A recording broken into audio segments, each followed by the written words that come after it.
그리스도인이 되면 대부분의 사람들은 자기 생각대로 살지 않고 하나님의 뜻대로 살려고 힘을 쓰는 사람이 됩니다. 그것을 사도 바울은 가리켜서 성령의 인도하심을 받는다 이렇게 표현을 했습니다. 갈라디아서 5장 16절 이하를 보면 내가 또 말합니다. 여러분은 성령께서 인도하여 주시는 대로 살아가십시오. 그러면 육체의 욕망을 채우려고 하지 않을 것입니다. 육체의 욕망은 성령을 거스르고 성령이 바라시는 것은 육체를 거스릅니다. 이 둘이 서로 적대 관계에 있으므로 여러분은 자기가 원하는 일을 할 수 없게 됩니다. 아멘. 육체의 생각들이, 나의 생각들이 하나님의 뜻과 거스르게 되고 그것으로 인해서 내가 원하는 일이 이루어지지 않는 가운데 실패한 인생을 살 수밖에 없다 하는 것입니다. 우리가 성령으로 삶을 얻었으니, 갈라디아서 5장 25절입니다. 성령으로 삶을 얻었으니 우리는 성령이 인도해 주심을 따라 살아갑시다. 우리는 잘난 체 하거나 서로 노엽게 하거나 질투하거나 하지 않도록 합시다 하면서 6장 1절로 넘어가면, 형제 자매 여러분, 어떤 사람이 어떤 죄에 빠진 일이 드러나면 성령의 인도하심을 따라 사는 여러분은 온유한 마음으로 그런 사람을 바로잡아주고 자기를 살펴서 스스로 유혹에 빠지지 않도록 조심하십시오. 여러분은 서로 남의 짐을 져주십시오. 그렇게 하면 여러분이 그리스도의 법을 성취하실 것입니다. 아멘. 그렇게 우리에게 권면하고 있습니다. 그리스도의 법, 곧 하나님의 구원과 하나님의 사랑이 이루어지는 역사가 나타나는 데 있어서는 우리가 예수를 믿고 예배를 드리는 차원을 넘어서는 성령의 인도하심을 받는 사람이 되어야 한다 하는 것이고, 성령의 인도하심을 받지 않을 때는 우리는 그냥 내가 좋은 삶을 사는 것이 아니라 육체의 정욕을 따라 사는 삶을 살게 되기 때문에 하나님을 거스르고 그 육체로 사는 삶은 패망에 이르게 된다, 이런 뜻입니다. 교회 안에서도 그리스도인으로 살면서도 우리는 육체의 욕망을 따라 살 때가 종종 있습니다. 그래서 죄를 짓게 되는데, 그러한 일들이 있을 때라도 성령의 인도하심을 받는 사람들은 온유한 마음으로 그들을 잘 이끌어주고 또 죄를 지적해주고 하나님 뜻대로 사는 법을 잘 일러주어서 서로 남의 짐을 져주는 역할을 하고, 그래서 그리스도의 법이 성취되어지는 교회를 이루어가라는 그런 말씀인 거지요. 그렇게 성령의 인도하심을 받는 가운데 있어도 교회는 어려움을 겪고 성도는 시련을 겪기도 합니다. 그래서 그런지 성령님과 동행하시는 예수님도 시련 속에서 내몰리게 되었습니다. 마가는 성령님께서 예수님을 내모셨다 이렇게 표현을 하고 있습니다. 성령이 쫓아내셨다. 어디로? 광야로. 오늘 성경은 그렇게 기록하고 있습니다. 예수님께서 성령으로 충만하신 분이시고 성령과 함께 하시는 삼위일체의 한 분이심에도 불구하고 성령께서 그를 광야로 내쫓아셨다 하는 것입니다. 그렇게 내보냈다는 말은 몰아냈다는 것입니다. 몰아냈다는 말은 곧 성령님이 주도하셨다는 것입니다. 예수님이 하시고 싶은 일이 있었을 텐데 그렇게 하도록 하지 않으시고 성령님께서 주도적으로 예수님을 광야로 내쫓으셨다는 그런 표현을 마가는 쓰고 있습니다. 여러분, 예수님께서 광야에 시험 받으신 이 이야기는 너무나 유명한 얘기여서 마태복음에도 기록하고 누가복음에도 기록되어져 있지만, 마태복음이나 누가복음은 마가복음보다 늦게 쓰여졌거든요. 마가복음이 빨리 쓰여진 책이란 말이죠. 근데 누가복음이나 마태복음에서는 이 부분에 대해서 성령이 내쫓으셨다 이렇게 하지 않으시고 성령이 인도하심을 따라 그렇게 표현을 했습니다. 성령이 인도하심을 따라. 뉘앙스가 조금 다르죠. 그런데 중요한 것은 성령이 주도하셨다는 것입니다. 성령의 인도도 성령이 주도하시는 것이고 성령이 쫓아내시는 것도 성령이 주도하시는 것인데, 성령이 내쫓으셨다는 것은 일견 보면 예수님은 좀 그러고 싶지 않은 마음이 있으신데도 광야로 내모셨다는 것입니다. 그렇게 살도록 하셨다 하는 것이죠. 이것이 성령이 인도하시는 대로 사는 사람의 모습이라 할 수 있겠습니다. 성령이 주도하시는 거죠. 아까 읽어드린 갈라디아서의 말씀에서 여러분은 온유한 마음으로 서로의 짐을 져주십시오 이렇게 하고, 또 온유한 마음으로 그런 사람을 바로 잡아주라 이렇게 얘기를 했거든요. 그 온유함이라고 하는 것이 인도를 받는 것입니다.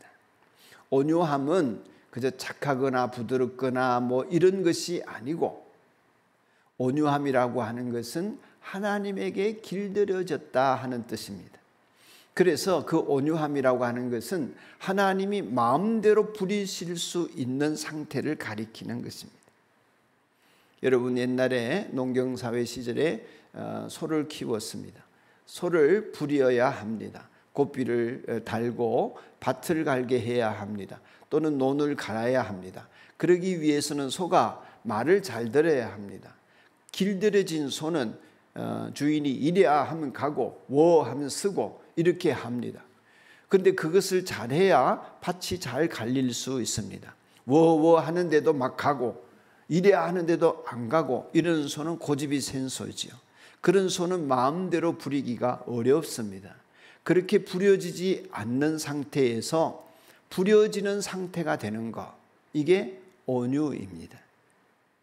온유라고 하는 것은 내 성품이 부드러운 것을 말하는 것이 아니라 성령의 열매로서의 온유는 하나님이 하고자 하는 대로 마음대로 따라하는 것입니다. 하나님 마음대로 따라하는 거죠. 하나님께 길들여져서 워 하면 쓰고 이랴 하면 가고 이렇게 되어진 상태를 말하는 것입니다. 그러니 예수님께서 성령의 인도하심을 받았다, 성령이 내쫓으시는 대로 내쫓겨 갔다, 이렇게 마가가 강력하게 쓴 표현은 뭐냐 하면은 성령이 주도하시는 대로 역사하시는 대로 예수님이 쓰임 받았다 하는 것입니다. 여러분과 저의 인생에서 성령님께서 하시는 일도 동일하다고 봅니다. 성령님이 주도적이셔야 하고 주도적이기를 원하시는 줄로 믿습니다. 성령님이 하도록 하시는 일이 있습니다. 성령이 하게끔 하시는 그 일에 인도를 받는 여러분이기를 축복합니다. 나의 인생에 내 것은 내 것인데 왜 이러십니까? 하고 주도권과 또는 양도를 하지 않고 내가 주인된 인생을 사는 경우에는 그리스도인으로서는 실패하기가 딱 알맞습니다. 육체로 살지를 않아야 되는데 육체로 살게 되기 때문에 그런 것입니다. 여러분의 모든 삶의 영역에서 주도권은 성령님이 갖게 되기를 축복합니다. 그것을 성령의 인도함을 받는다 말하고 성령 충만하다 말하는 것입니다. 이렇게 예수님께서 성령의 인도하심 속에서 내몰리듯이 쫓겨난 곳이 광야입니다. 여러분, 광야라고 하는 것은 문학적으로는 타인과의 완전히 결변된 상태에 있는 곳, 이렇게 말할 수도 있고 귀신들이 활동하는 곳, 이렇게 연관지어 생각하는 사람들도 들어 있습니다. 사람들은 광야의 외로움을 거부합니다. 외롭게 살고 싶지 않지요. 피하려고 사람들에게 집착하다가 낭패를 보기도 합니다마는 외로움을 탈 수 있는 외동들이 많은 이 시대에 많은 사람들이 어른이 되고 청년들이 되고 청소년들이 되었을 때에 SNS에 많이 집착하게 됩니다. 몸부림의 일종이죠. 나 외롭지 않아, 외롭고 싶지 않아, 누군가가 좋아요를 눌러주고 누군가가 내 것을 봐주기를 원합니다. 외로움에 항거하듯이 이런저런 활동들을 많이 이어갑니다. 분주하고 바쁘게 삽니다. 그런데 활동은 많은데 깊은 사색은 좀 떨어집니다. 그러니 활동을 많이 하다 보면은 공허함을 느끼고 깊은 사색에 젖어들지를 못하니까 스스로가 오는 공허함을 헤쳐나갈 수 없는 상태가 되어서 외로움이라고 하는 병은 점점 커져만 가는 것이 현대사회의 모습이라 하겠습니다. 결국에는 우리보다 조금 정신적으로 더 이렇게 어려움을 겪고 있는 나라라 할 수 있는 영국 같은 데는 외로움이라고 하는 것을 다루는 외로움 장관이 생겼다고 하지 않습니까? 그래서 한때에 화제가 되기도 했습니다. 야, 아무리 그래도 나라의 장관이 외로움 장관이 있을까? 하지만 그 정도로 문제가 심각하다고 하는 것입니다. 외로움은 스스로 이겨낼 사람이 많지 않습니다. 버려진 느낌이 들고 무시당하는 느낌이 들고 계속되면서 고통이 가중되기 때문에 그렇습니다. 그래서 그 외로움을 홀로 있음과 고독으로 바꾸어 갈 필요가 있습니다. 홀로 있는 시간은 유익이 많습니다. 내가 누군지도 보게 되고 마음 깊은 곳에 갈망이 뭔지도 알게 되고 자리 잡고 있는 나의 상처와 또는 원망이나 분노나 마음속의 근심과 염려들을 볼 수 있는 시간이 홀로 있는 시간입니다. 그 홀로 있음이 외로움과 달리 고독이라 부를 수 있는 것은 스스로 선택했다고 보기 때문입니다. 여러분 고독사 이런 얘기 많이 하지 않습니까?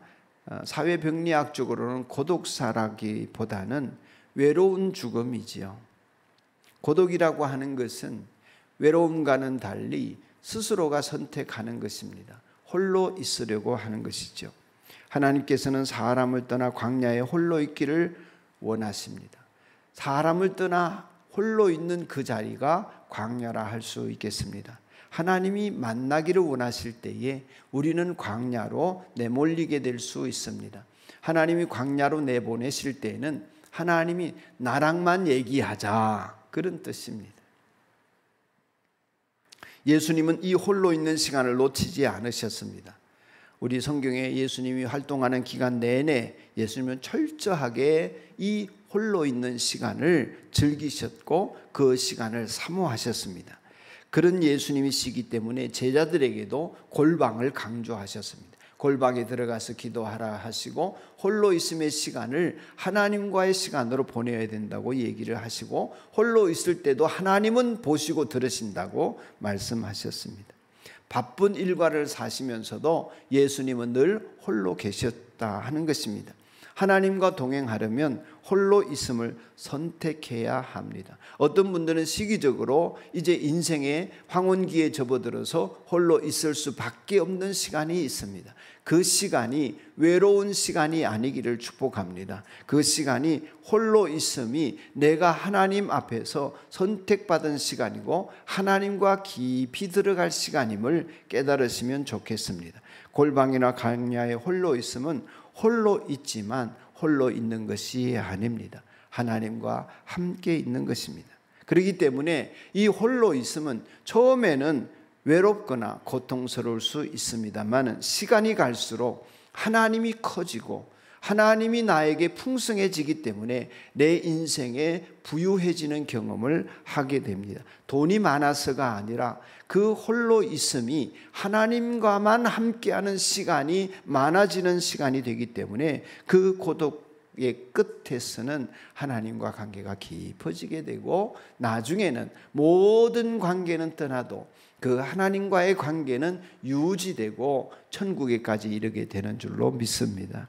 그 광야의 고독은 그 광야는 우리로 하여금 그 고독의 끝판왕이 되지만 그 고독의 끝판에서 하나님과 더 깊고 온전한 관계를 맺게 된다 하겠습니다. 왜냐하면 사람이 없기 때문입니다. 사람이 없어야 합니다. 오늘 말씀을 보면 사람이 등장하지를 않습니다. 천사도 나옵니다. 사탄도 나옵니다. 예수님은 들짐승과 함께 계셨다고 했습니다. 성령님이 내보셨다고 했습니다. 예수님만 계십니다. 사람이 등장하지를 않습니다. 여러분과 저에게 있어서 그 외로움이, 그 광야가 처음에는 고통스러울 수 있지만은 하나님이 함께 하시는 것 때문에 안도감이 생기고 풍성함이 생기고 마침내 즐거워지는 그 은혜의 자리, 그 자리가 여러분의 인생에 꼭 있게 되기를 축복합니다. 아무도 없어도 하나님만으로 즐거워하게 되고, 누구도 내 인생의 곁에서 나를 위로하지 않아도 천군 천사가 나를 도우면서 하늘의 위로를 받고, 어떤 일에 대해서 사람과 의논하지 않아도 우리 하나님과 의논이 되어지는 자리가 우리 인생에는 있도록 하나님이 허락해 주신 것입니다. 이 놀라운 은혜가 여러분과 저에게 꼭 있어야 하겠습니다. 그것을 모른 채 그저 육체의 정욕을 따라 성령의 인도하심을 받지 않고 풀쩍풀쩍 뛰면서 자기가 원하는 인생을 살고자 할 때에 하나님께서는 때로 우리를 광야로 내보내십니다. 중병에 걸리거나 하고 싶은 일에 실패하거나 이별을 하거나 사별을 하거나 실수를 하는 것을 통해서 사람들이 나를 떠나게 됩니다. 미워합니다. 나를 싫어합니다. 그런 고통 속에서 우리는 나만 왜 이런 고통을 겪나? 나는 왜 이런 병에 걸렸나? 나보다 더 못 사는 사람, 더 잘못하는 사람들도 병에 걸리지 않는데, 실패하지 않는데, 외롭지 않은데 나는 왜 이렇게 외로워야 하나? 비교하고 열등감에 빠지고 당혹감에 빠지고 나만 그런 것 같아서 상당히 복잡한 감정들이 밀려오면서 좌절을 겪게 됩니다. 그리고 하나님을 만납니다. 그 하나님과의 만남 속에서 우리는 안도감을 얻습니다. 그 안도감은 나만 있는 게 아니구나, 하나님이 함께 하시는구나 하는 경험에서 오는 안도감입니다. 문제가 해결되어서 오는 안도감은 아닙니다. 그런 안도감은 잘못된 것입니다. 그래서 그런지 성경의 큰 인물은 다 광야 출신입니다. 광야를 겪지 않은 큰 인물이 성경에는 없습니다. 세상에도 없습니다. 선택이 아니라 필수라 그 말입니다. 여러분 지금 나만 고통을 받고 있는 같은 그 과정 속에 있는 여러분이라면, 여러분 이 예배당 안에 있는 사람들 어느 분도, 제가 성도들을 잘 알지 않습니까? 어느 분도 여러분처럼 고통을 겪지 않은 사람은 한 사람도 없습니다. 모두가 고통을 겪고 있습니다. 안 그런 것 같고 행복해 보이는 그분들도 어마어마한 고통과 시련 속에 있음을 짐작하셔야 합니다. 제가 볼 때 안 그런 분은 하나도 없습니다.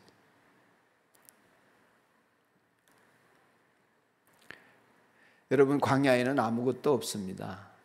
흔들 수 있는 깃발도 없고 메아리도 안 울립니다. 물도 없고 내일을 예측할 수도 없습니다. 내가 통제할 수도 없습니다. 내 힘으로 할 수 있는 것이 아무것도 없습니다. 안 됩니다. 그 광야에 자기 발로 들어가는 사람 별로 없습니다. 물론 취미생활로 잠깐 사막을 걷다가 오는 사람도 있고 순례길을 가는 사람도 있습니다만 그건 취미생활이죠. 광야는 자기가 가고 싶어서 가지 않습니다. 명성지도 아니고 하나님이 밀어넣으시는 것입니다. 그러므로 그 광야에는 하나님의 뜻이 담겨져 있습니다. 힘들지만 내 영혼에는 유익하고 내 인생에는 복이 되는 역사가 있는 것이 광야입니다. 그러므로 여러분이 지금 광야로 내몰린 환경이라고 슬퍼하지 마시기 바랍니다. 슬퍼하지 마시는 이유는 뭐냐면은 예수님도 그러셨기 때문입니다. 여러분 집이 없는 환경이 있습니다. 부모가 없는 분들이 있습니다. 가난한 환경이 있습니다. 남들처럼 안 된다 하는 좌절의 환경이 있습니다. 그런 일들 때문에 너무 슬퍼하지 마시기 바랍니다. 예수님도 여우도 굴이 있고 공중나는 새도 깃들꽃이 있지만 나는 머리 둘 곳도 없다고 하셨습니다. 환경이 우리를 이기게 해주는 것이 아닙니다. 환경이 우리를 잘되게 해주는 것이 아닙니다. 환경이 좋다고 나가 잘되는 것이 아닙니다. 문제는 나지요. 사람입니다. 환경이 아닙니다. 오히려 역경 가운데 우리를 더 복되게 해주신다는 사실을 여러분이 경험으로 깨닫기를 축복합니다. 잘 될 때가 오히려 더 잘못되는 순간임을 아셔야 합니다. 어떤 경우에서든지 그러기 때문에 환경을 불평하지 마시기 바랍니다. 오히려 그 역경과 어려운 고통이 있는 환경을 통해서 그것을 하나님과 동행함으로 축복의 기회로 삼을 수 있기를 축원합니다. 성령께서 예수님을 광야로 내모신 일, 그것은 예수님께서 직전에 무슨 일을 겪으셨냐 하면, 무슨 일을 겪었습니까? 세례를 받으시면서 회개의 세례를 받는 가운데 하나님께서 내가 사랑하는 아들이다, 내 사랑하는 아들이다, 내가 너를 좋아한다, 이러면서 하나님과 아주 깊은 즐거운 풍성함을 누리는 순간을 경험했습니다. 그 세례를 받은 그 다음 구절에 성령이 예수를 광야로 내쫓았다고 했습니다. 사랑하는 여러분, 큰 감격이 있고 난 다음에, 큰 은혜가 있고 난 다음에 반드시 시험이 뒤따릅니다. 잊지 마셔야 합니다. 승리 뒤에는 시련이 기다리고 있습니다. 하나님 나라에 가는 그 순간까지 시련이나 시험이 끝나는 때는 세상에서는 없습니다. 그러므로 지혜로우셔야 합니다. 은혜 받고 난 다음에는 무엇이 기다리고 있다? 시험이 기다리고 있습니다. 승리한 다음에는 무엇이 기다리고 있다? 나를 유혹하는 일이 기다리고 있습니다. 이것이 우리 인생사에서 성경을 통해 배우는 진리입니다. 예수께서 회개의 세례를 받으시고 하나님이 너무 기뻐하셨는데 직후에 시험이 왔습니다. 광야로 내몰리셨습니다. 우리들의 영적인 생활에 있어서도 똑같은 경우를 많이 겪게 됩니다. 그래서 사도 바울은 선줄로 생각하는 사람은 넘어질까 조심하라고 했습니다. 특별히 최근에 은혜 받은 사람 조심하셔야 하겠습니다. 수련회에 은혜 받고 성령 집회에 은혜 받고 예배의 말씀에 은혜 받고 찬양에 은혜 받은 분 조심하셔야 합니다. 왜냐하면 하늘의 영광과 높은 경험을 하고 난 다음에 하나님께서 우리가 겪고 있는 이 모든 은혜가 실제가 되도록 하기 위해 우리를 연단하실 수도 있고, 또 우리를 호시탐탐 노리는 악마에 의해서 우리가 교만하게 하나님을 대적하는 결정들을 할 수가 있습니다. 그럴 때 우리는 내려가도록 하나님이 내모시는 일들이나 내 스스로 죄악 가운데 빠져서 홀로 고독하게 지내야 될 위기들이 온다는 것입니다. 광야에서 예수님 사탄의 시험을 받으셨습니다. 유혹을 한 것이죠. 사탄이 실제하고 있음을 보여주는 것입니다. 여러분이 광야에 있을 때나 또는 광야가 아닌 것 같은 삶을 살 때라도 늘 사탄은 여러분을 시험한다고 보셔야 합니다. 미혹하고 넘어지게 하고 유혹하고 있습니다. 그 사실을 깨달으셔야 합니다. 많은 분들이 사탄을 안 믿습니다. 그러니 영적인 세계를 안 믿고 사탄이나 천사를 안 믿는 속에 있으니까 사람을 자꾸 상대해서 싸우고 자존심을 내세우고 감정을 격하게 만들고 이러는 현장에 스스로를 내던지게 됩니다. 실상은 사람이 문제가 아니라 그 뒤에 역사하는 악한 영이 있는데 그것을 믿지 않는 거예요. 의외로 그리스도인들 중에서 많은 사람들이 사탄의 역사를 믿지 않는다고 봅니다. 아니면 모르거나 만화에 나오는 뿔 달린 괴물처럼 생각한다든지 비인격적인, 그래서 과학시대에는 안 맞는다고 생각하든지 무관심하게 어떤 경우도 합당하지 않습니다. 하나님을 대적하다가 쫓겨난 이 사탄은 끊임없이 하나님을 대적하기 때문에 하나님을 잘 믿으려고 하는 사람들에게 유혹이 많고 시험이 많습니다. 하나님 뜻대로 살아보려고 결심하고 이제 교회 다녀볼까 하는 사람들에게 시험이 많습니다.